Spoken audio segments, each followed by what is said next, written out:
Saudações e complicações. Saudações e complicações, queridos amigos, sejam todos muito bem-vindos a mais um vídeo do nosso canal. Você está no GMT-3, o maior canal sobre relojoaria em língua portuguesa no YouTube. Chegando agora, seja muito bem-vindo e já se inscreve, aciona o sininho aí. E se você já é um inscrito, não deixe de ajudar a gente a fazer o canal crescer cada vez mais, mandando o link desse vídeo para os seus amigos, manda aí para a sua turma no WhatsApp e ajuda a gente a bater os 100 mil. Estamos aí no limiar dos 100 mil inscritos e com a sua ajuda a gente chega lá muito mais rápido. No vídeo de hoje a gente tem um review. E um review de um relógio que eu já estava há muito tempo querendo trazer para você, porque é um relógio com uma história simplesmente sensacional. Estou falando do Tornaq Rayville, tá? Esse é o relógio que a gente vai conhecer no vídeo de hoje, o TR-660, que é esse carinha que você está conferindo aí no vídeo agora. E você que curte relógio, você já notou uma certa familiaridade com esse relógio, né? Você está, poxa, parecido com o Blancpain, com o 50 Fathoms, e você está corretíssimo. A história do Tornaq Rayville começa aí há 70 anos atrás, quase 70 anos atrás, que foi quando o 50 Fathoms chegou ao mercado. O Blancpain 50 Fathoms chega no mercado em 1953 e com uma história simplesmente sensacional, que tem tudo a ver com o Tornaq Rayville. Em 1953, a Blancpain era administrada por duas pessoas, uma senhora chamada Betty Pfister e o seu sobrinho, Jean-Jacques Pfister. Jean-Jacques gostava muito de mergulhar, e mergulhar com cilindro, né? E num mergulho que ele realizou na França, ele quase morreu, porque ele achava que tinha uma determinada quantidade de ar comprimido no seu cilindro e não tinha, ou seja, ele precisou fazer uma ascensão rápida, porque já não tinha mais ar para respirar, quase morreu. Essa experiência para Jean-Jacques foi determinante para que ele começasse a estudar uma maneira de desenvolver um relógio que pudesse auxiliar mergulhadores a não passar por essa situação. Nascia assim a primeira ideia de se ter o bezel de mergulho. No começo dos anos 50, a gente já possuía ali alguns relógios de mergulho sendo colocados no mercado. Já existia ali o Panerai, né, da época da Segunda Guerra. Em 1953, a Rolex lança o Submariner, mas o 50 Fathoms ele é considerado como o primeiro relógio de mergulho realmente profissional, porque ele tinha alguns itens que os outros não possuíam, como por exemplo o bezel unidirecional. O 50 Fathoms foi o primeiro modelo, aquilo que hoje para a gente é praticamente senso comum em relógios de mergulho. O 50 Fathoms inaugurou em 1953 o bezel unidirecional. Inclusive a Rolex não pôde utilizar, né, ninguém pôde utilizar esse bezel unidirecional até que a patente fosse expirada 25 anos depois. Então eles tiveram aí todo esse tempo para poder realmente se firmar como os grandes produtores aí de relógios profissionais de mergulho. Mas essa história ela se completa com uma necessidade da Marinha Francesa. O capitão Robert Maloubier, que foi o fundador da unidade ali dos homens Hans da Marinha Francesa, entrou em contato com o Jean-Jacques e comentou com ele sobre a necessidade que eles possuíam de desenvolver uma ferramenta, um relógio de mergulho. Então o Jean-Jacques já havia tido essa ideia, né, de desenvolver esse relógio, mas não existia ainda um caminho a seguir. E foi aí o capitão Bob, né, que deu esse caminho a seguir para o Jean-Jacques. Várias ideias do 50 Fathoms partiram desse capitão da Marinha Francesa. Nascia assim uma das maiores ferramentas de mergulho que nós já conhecemos. O nome 50 Fathoms é uma homenagem a uma peça de Shakespeare, né, nada mais romântico, né, do que nos anos 50 você ter uma ferramenta de mergulho que ainda assim presta uma homenagem a uma peça de Shakespeare, A Tempestade, um verso dessa peça de Shakespeare. E quando esse relógio chegou ao mercado, ele foi amplamente utilizado não só por forças militares, como também por civis. Um grande apreciador do 50 Fathoms foi o grande oceanógrafo Jacques Cousteau. E a partir desse momento, várias marinhas ao redor do mundo passam a utilizar o 50 Fathoms para seus mergulhadores. Foi dessa forma que chamou a atenção da Marinha Americana, que é quando a gente começa a história do Thornton Rayville. A Marinha Americana emitiu uma solicitação para que se fosse criado também um relógio de mergulho para que as suas unidades especiais pudessem utilizar. E várias marcas enviaram ali para as Forças Armadas Americanas para que pudessem ser realizados esses testes. Foram realizados, acho que numa base naval na Pensilvânia. A Blancpain enviou o seu 50 Fathoms, outras marcas também enviaram.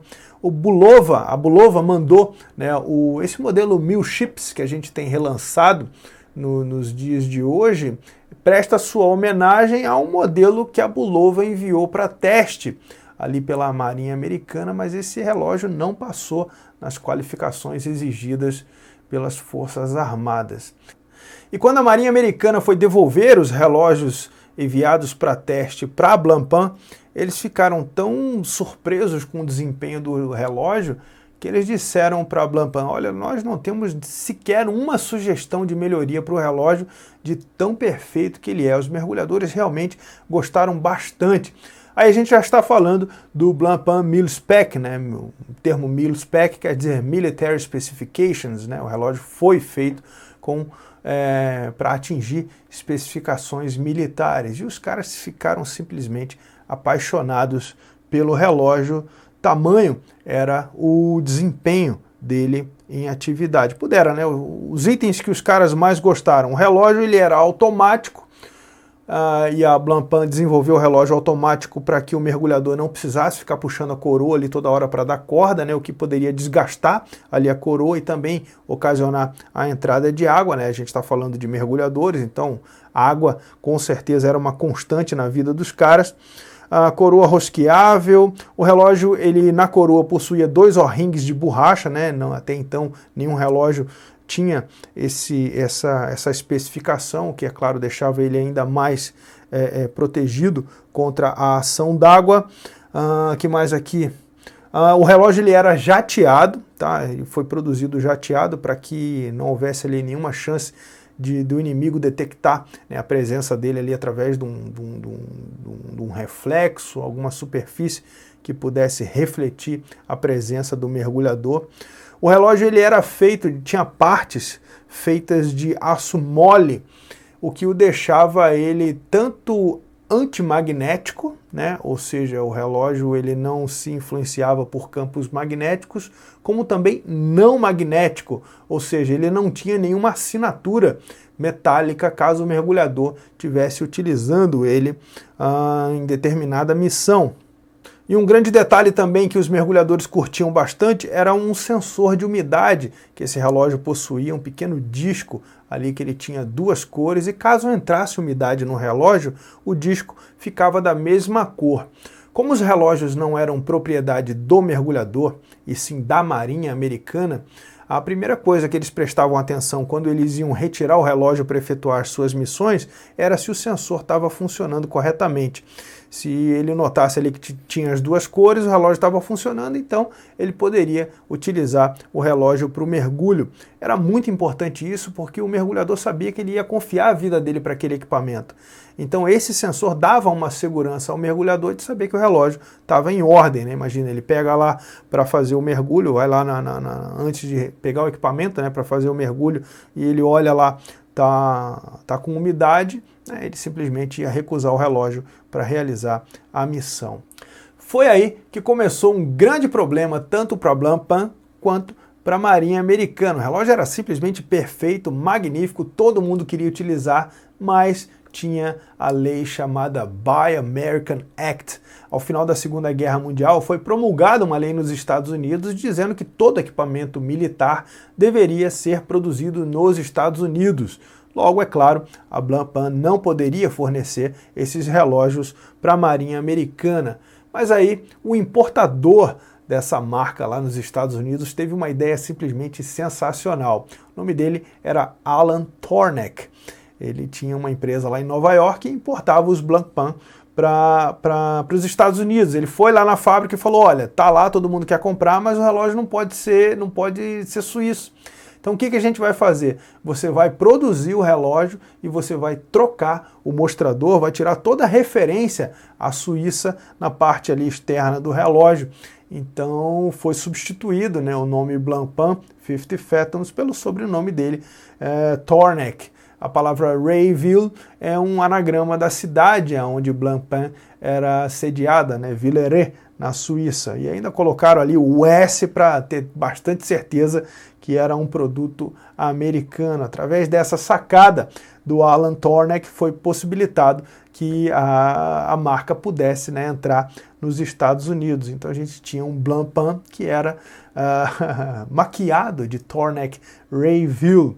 Nascia assim o TR-900, um dos relógios mais icônicos já produzidos até hoje. Foram enviados para os Estados Unidos aproximadamente 1.100 unidades. Só que esse relógio ele utilizava um equipamento, ele utilizava um elemento altissimamente radioativo, que era o Promethium-147 ali para fazer o lume, e era muito radioativo, tanto que no verso do TR-900 tem a frase ali, perigo radioativo, né, aquele sinal de radioativo, e a frase, se você encontrar esse relógio, devolver ali para a base militar mais próxima. E a utilização desse composto radioativo fez com que a maioria desses relógios acabasse por ser destruída. Só existe notícia de que apenas 5 modelos desse Tornek Rayville, né, o TR-900, exista nos dias de hoje. Mas em 2010 a MK2, que é uma empresa, uma microbrand, decidiu trazer a Tornek Rayville de volta à vida, que é o relógio que a gente vai conferir agora, o Tornek Rayville TR-660. E curiosamente nós temos aqui um relógio que ele é menor do que o seu original. Enquanto o TR-900 tinha 41 milímetros, aqui nós temos 40 milímetros, com uma distância entre os pinos de 48,5 milímetros, 14,7 de altura e 20 milímetros de pulseira. No modelo original nós tínhamos os pinos soldados, e aqui nós temos eles removíveis, inclusive com as perfurações laterais ali para facilitar a retirada da caixa. Falando em caixa, nós temos aqui ela toda em inox, mas jateado, né? Ali um aceno ao seu passado, já que a intenção era não ter ali nenhuma superfície que pudesse entregar a posição para o inimigo, nada podia refletir. Na tampa traseira, que ela também é jateada, nós temos ela aqui rosqueável, também igual ao seu original, e com algumas informações sobre o modelo. Nada de símbolos radioativos por aqui, já que nós temos o Super Luminova. Do outro lado, nós temos um bezel em acrílico. A Tornek tem a opção de fornecer em alumínio, mas esse modelo é o mais parecido com o TR-900. O acrílico ele tem uma profundidade ali bem interessante, e também interessante são os numerais com aplicação de lume. O bezel ele é unidirecional, né, como ele tem que ser, e ele é de 120 cliques. Ele tem um acionamento bem diferente dos modelos que a gente está acostumado. Esse relógio ele é muito bem acabado. Inclusive a gente nota isso ao acionar o bezel. Ele é firme, mas ele é bem suave para você poder acionar. O relógio ele não tem o acrílico, né, do seu pai, e sim ele tem uma bela safira com tratamento anti-reflexo e ela é ligeiramente curva. No mostrador nós temos aqui uma excelente legibilidade com preto fosco, contrastando com as superfícies em branco dos ponteiros e índices. Na posição das 12 horas nós temos ali o nome Tornek Rayville e US, né, United States abaixo, e na posição das 6 horas o círculo que remete ao TR-900, mas sem a função de identificar a umidade, e sim a identificação que trata-se de um movimento automático e resistente a 200 metros, né? Daí o nome do modelo TR-660, referente aí aos 660 pés, ou 200 metros de resistência. O relógio ele possui uma aplicação muito boa de lume, tendo aí o suíço Super Luminova, inclusive no ponteiro de segundos, todos no mesmo tom verde. O movimento desse relógio é o japonês Seiko NE15, movimento que a Seiko utiliza ali em seus modelos mais sofisticados, sendo ele um automático bidirecional de 21.600 oscilações por hora. Ele possui REC, corda manual, resistência eletromagnética a 4.800 ampere-metro ou 60 Gauss e belas 50 horas de reserva de marcha. É um movimento bem sofisticado para esse modelo e muito bem conceituado pela Seiko. E nós vimos aqui o Tornaq Rayville TR660 aqui no GMT-3, um relógio que você viu cheio de história, muito bacana, relógio muito bem acabado, você nota em cada detalhe do relógio, para onde você olha, você vê uma preocupação em entregar realmente um relógio com uma qualidade excepcional e com certeza aqui a Tornaq entrega nessa reedição um modelo que faz jus aqui ao seu antepassado, porque é realmente um modelo muito legal, uma qualidade realmente impressionante. Nossa, dá a nota para esse relógio? Minha nota para esse relógio é uma nota 10, sem brincadeira. Eu já curto estilo militar e esse relógio aqui muito bem acabado.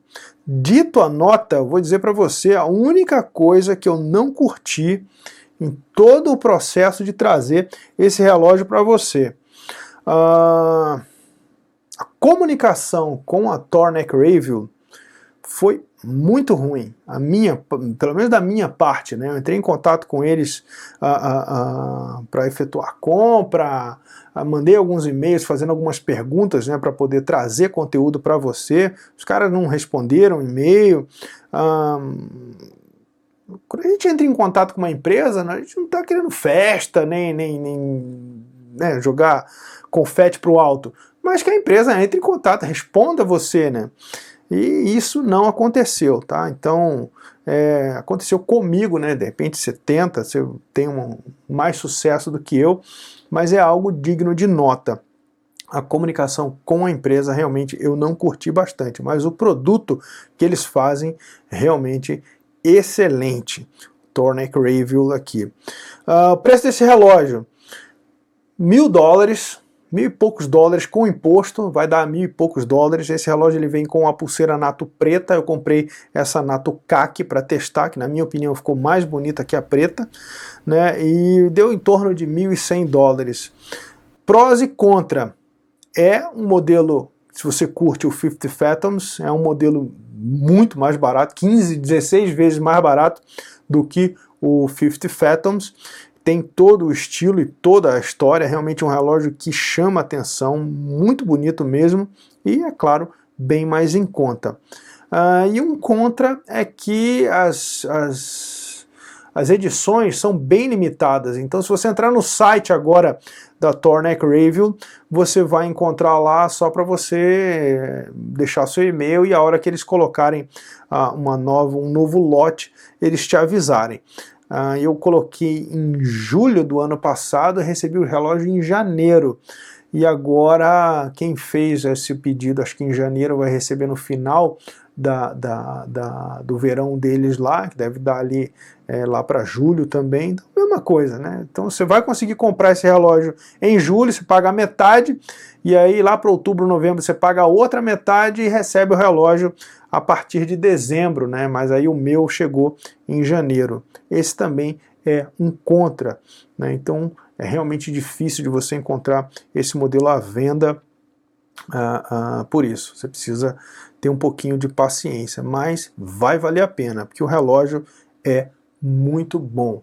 Nota 10, o Tornaq Rayville aqui no GMT-3. O que você achou? Daria mais? Daria menos? Muito obrigado por você ter assistido esse vídeo, espero que você tenha curtido bastante esse relógio, tá? Eu achei ele sensacional, tá? Espero muito aí que você tenha gostado de toda essa história. Considere-se tornar-se um membro e apoiar financeiramente a produção de conteúdo aqui no canal, igual os nossos amigos aqui, a partir de R$ 2,99 por mês, você já me ajuda pra caramba a continuar mantendo aí o canal, os nossos custos. Estou investindo bastante aí e eu conto com a sua ajuda. Muito obrigado, meus queridos amigos. Espero muito que vocês tenham curtido esse vídeo. Um grande abraço, que Deus possa te abençoar sempre, cada vez mais. E é claro que a gente se vê no nosso próximo vídeo. Tchau, tchau!